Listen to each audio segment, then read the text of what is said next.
Welcome back to another video. In this tutorial, we are going to look at how we can understand unit vectors. So now when we talk about unit vectors, what do you think about? What do you begin to think about? So one, if you hear the word unit vectors, begin to think of any vector that has a magnitude of equal to 1. So, and basically they are denoted as a cap, and that is equal to the position vector divided by the magnitude of the position vector. So that is a unit vector. So this is how you obtain a unit vector. A cap equals position vector of A over the magnitude of the position vector. Now you know what a magnitude is, you know what a position vector is. So when you talk about unit vector, you can determine what the unit vector is. So now let's consider some series of examples to clarify the concept of unit vectors. So here so note the following carefully, because I, J, and K are unit vectors. So unit vectors have magnitude equal to 1. So I want to give you a proof here. So note them very carefully. Okay, so for the two-dimensional,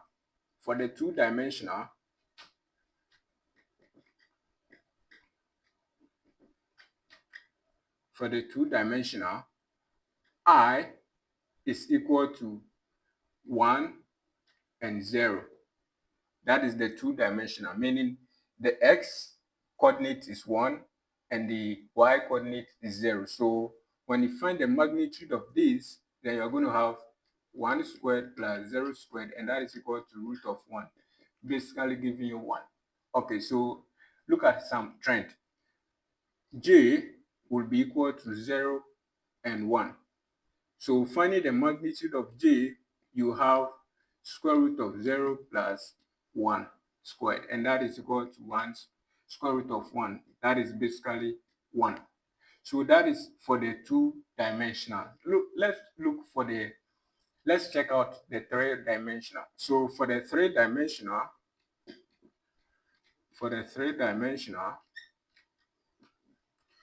you have I to be equal to 1, 0, 0. Okay, so this, when you find the magnitude of this, then you're going to have 1 squared plus 0 squared plus 0 squared, and that's basically equal to 1 square root of 1 squared, and that is equal to 1, right? Now, for the J, you have your point to be 0, 1, 0. Now, finding the magnitude, you're going to have magnitude of J to be equal to 0 squared plus 1 squared plus 0 squared, and that is equal to square root of 1. So we have 1. Look at the K. So K2 has 0, 0, and 1. So basically, when you find the magnitude of K, then you're going to have 0 squared plus 0 squared plus 1 squared, and that is basically equal to square root of 1 squared. So we can say that magnitude of K is equal to 1, right? So look at the trend. 1, 1, 1 for all. So you can see that the magnitude of I is 1. For a two-dimensional, the magnitude of I is 1. That of J is also 1. When you look at a three-dimensional, I is 1, J is 1, and K is 1. So we can say with confidence that I, J, and K are unit vectors. So that's I, J, and K are unit vectors, right? And we know what unit vectors are. Unit vectors are vectors that have magnitude equal to 1. Very simple. So ladies and gentlemen, note this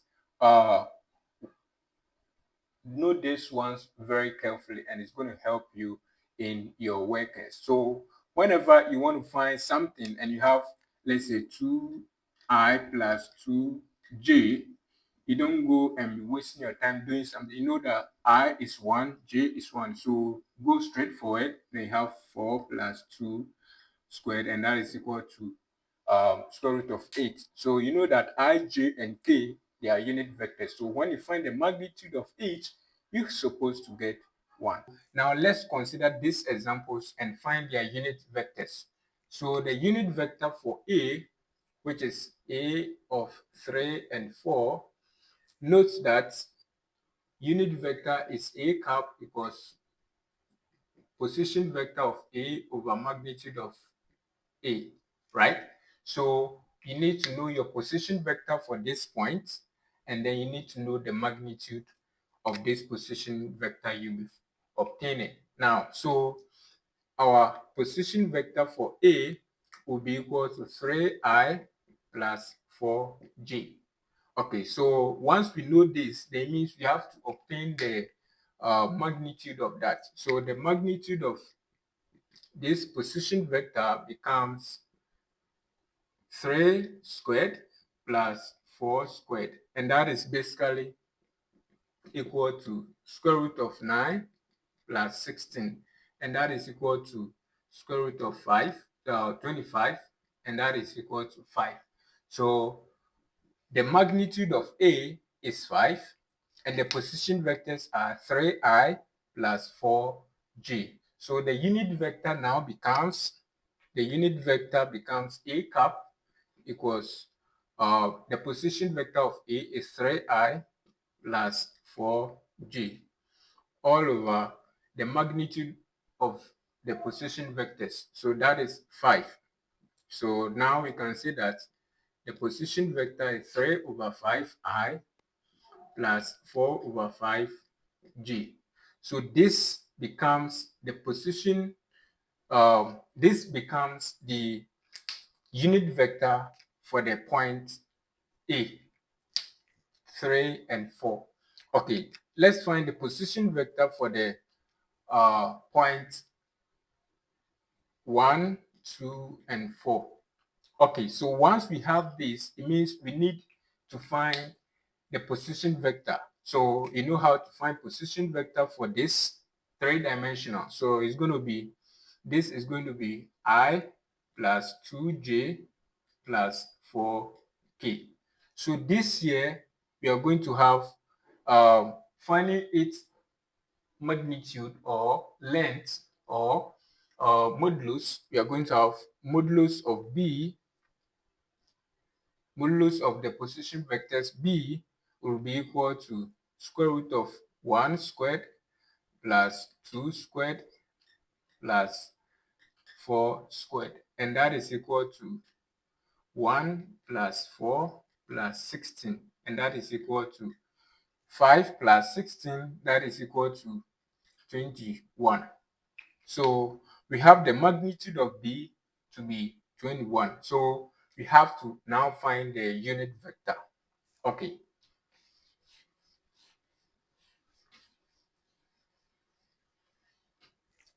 So now the unit vector of b becomes b cap equals position vector of b cap, position vector of b over magnitude of the position vector, and that is equal to the position vector of b is I plus 2j plus 4k. Okay, all over the magnitude of the position vector, which is root of 21.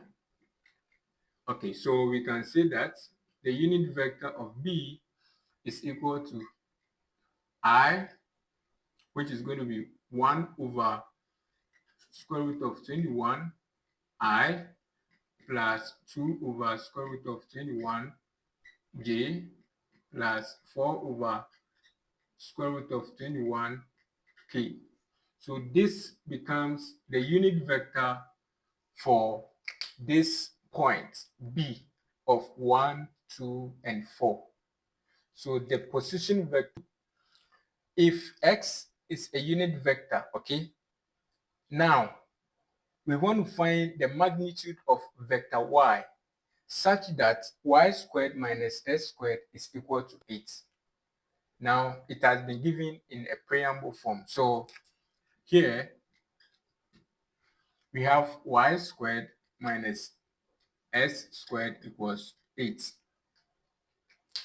We want to find the magnitude of y, of vector y, when x is a unit vector. Okay, so quickly, you have to remember what a unit vector is. Okay, so you know that a unit vector is a vector that has a magnitude that is equal to 1.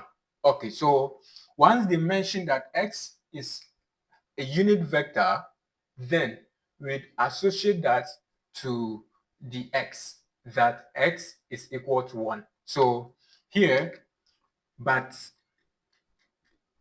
magnitude of x is equal to 1, because they said s is a unit vector, so the magnitude of x will be equal to 1, because unit vector has a magnitude equal to 1. So once we notice that, then we can say that y squared should be equal to 8 plus s squared, right? But we know that x is the magnitude of s is the magnitude of uh, s is a magnitude, or s is a vector, a unit vector. So once s is a unit vector, then we replace x with 1. So we're going to have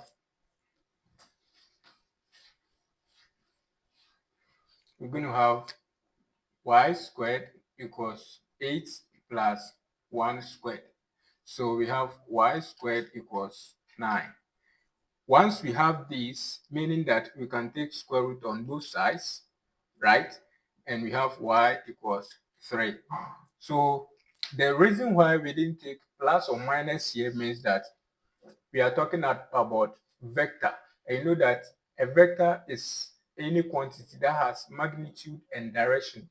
And when you are talking about magnitude or distance, we don't have negative distance. Okay, so we considered positive 3. So the magnitude of y, the magnitude of y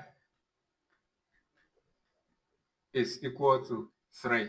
So that is the magnitude of y given this preamble. So one thing you have to know is that a unit vector is a vector that has a magnitude equal to 1. So once you know this information in your head, you can work out every problem that contains a unit vector.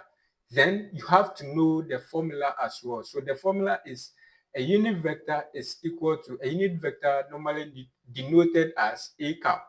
Okay, that is equal to position vector of A over the magnitude of the position vector, okay, the magnitude of the position vector.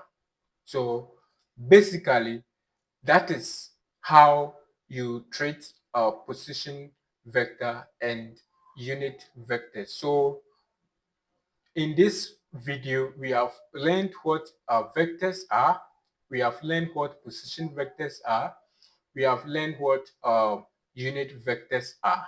So the next is going to be how we can talk about coplanar vectors.